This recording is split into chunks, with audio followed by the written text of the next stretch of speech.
ತುಂಬ ದೊಡ್ಡ ಜರ್ನಿ ಅದು.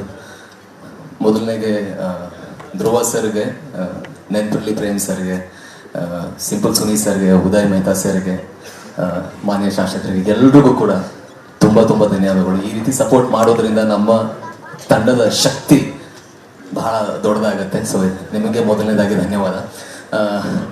ಈ ಚಿತ್ರದಲ್ಲಿ ಖಂಡಿತವಾಗ್ಲೂ ಒಂದು ತುಂಬ ಬೇರೆ ರೀತಿಯ ಇಲ್ಲಿವರೆಗೂ ಮಾಡಿರುವಂಥ ಎಲ್ಲ ಸಿನಿಮಾಗಳಿಗಿಂತ ಬೇರೆ ರೀತಿಯ ವ್ಯತಿರಿಕ್ತವಾದ ಒಂದು ಪಾತ್ರವನ್ನು ಮಾಡಿದ್ದೀನಿ. ಆ ಪಾತ್ರವನ್ನು ಕೊಟ್ಟಿರೋದಕ್ಕೆ ನಿರ್ದೇಶಕರಿಗೆ, ಗಿರೀಶ್ ಮೂಲಿಮನಿ ಅವ್ರದ್ದು ನಂದು ಒಂದು 9-10 ವರ್ಷದ ಪರಿಚಯ.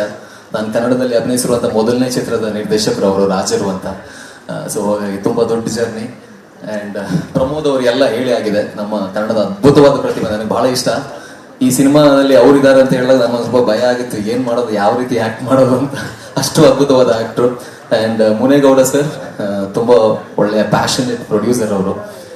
ನನಗೀಗಲೂ ನೆನಪಿದೆ, ಒಂದು ಡ್ಯಾನ್ಸ್ ಸೀಕ್ವೆನ್ಸ್ ನಡೀತಾ ಇದ್ದು. ಡ್ಯಾನ್ಸ್ ಸೀಕ್ವೆನ್ಸ್ ಆದಾಗ ನಾನು ಫಸ್ಟ್ ಟೈಮ್ ಅನ್ಕೋತೀನಿ ಆ ಥರ ಪ್ರೊಡ್ಯೂಸರ್ ಇರೋದು. ತುಂಬ ಚೆನ್ನಾಗಿ ಸೆಟ್ ಹಾಕಿದ್ದಾರೆ. ಡ್ಯಾನ್ಸ್ ನೋಡ್ಬಿಟ್ಟು ಫಸ್ಟ್ ಶಾರ್ಟ್ ನೋಡ್ಬಿಟ್ಟು ಓಡ್ ಬಂದು ಅವರು, ಸರ್ ಇನ್ನೂ ದೊಡ್ಡ ಸೆಟ್ ಆಗ್ತಿದ್ನಲ್ಲ, ನನಗೆ ಇನ್ನೂ ದೊಡ್ಡ ಸೆಟ್ ಹಾಕ್ಬೇಕು ಅಂತ ಅನಿಸ್ತಾ ಇದೆ ಅಂತ ಅವ್ರು ಹೇಳಿದ್ರು. ಸೊ ಅಷ್ಟು ಪ್ಯಾಷನ್ ಇರುವಂತಹ ನಿರ್ಮಾಪಕರು ಇನ್ನಷ್ಟು ದೊಡ್ಡ ದೊಡ್ಡ ಸ್ಟಾರ್ಸ್ ಗಳಿಗೆ ಸಿನಿಮಾ ಮಾಡ್ಬೇಕು ಅನ್ನೋದು ನನ್ನ ಅನಿಸಿಕೆ. ಅವರ ಚೊಚ್ಚಲ ನಿರ್ದೇಶನದಲ್ಲಿ ನಮ್ಮಂತ ಕಲಾವಿದರಿಗೆ ಅವಕಾಶ ಕೊಟ್ಟಿರೋದು ನಿಮ್ಮ ದೊಡ್ಡ ಮನಸ್ಸು ಸರ್. SBC ಸಂಸ್ಥೆ ತುಂಬಾ ದೊಡ್ಡ ಸಂಸ್ಥೆಯಾಗಿ ಬೆಳೀಲಿ ಅನ್ನೋದು ನನ್ನ ಆಶಯ. Thank you. ಎಲ್ರೂ ದಯವಿಟ್ಟು ಒಂದು ವಿಭಿನ್ನವಾದ ಚಿತ್ರ, ವಿಭಿನ್ನ ಅದ್ರ ಜೊತೆಗೆ ತುಂಬಾ ಹತ್ರ ಆಗುವಂತ ಚಿತ್ರ, ಎಲ್ಲರ ಸಪೋರ್ಟ್ ನಮಗ್ ಬೇಕು.